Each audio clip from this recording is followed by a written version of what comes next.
জমি মাপার একটা চেইন হচ্ছে গান্টার চেইন। এই চেইনে 100 লিংক বা কড়ি থাকে। গান্টার চেইনের এই 100 লিংক বা কড়ির মোট দৈর্ঘ্য হচ্ছে 66 ফুট। মানে 100 কড়ি সমান 66 ফুট। তাহলে 1 কড়ি সমান হচ্ছে 66 ভাগ 100 ফুট সমান 0.66 ফুট।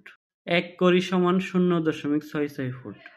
যদি আমরা ক্ষেত্রফল বের করতে যাই তাহলে 1 বর্গ কড়ি সমান হচ্ছে 0.66 ফুট গুণ 0.66 ফুট।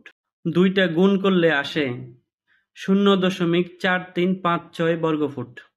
আবার 1% সমান 1000 বর্গ কড়ি, মানে হচ্ছে 1000 গুণ 0.4356 বর্গ ফুট সমান 435.6 বর্গ ফুট। 1% সমান 435.6 বর্গ ফুট।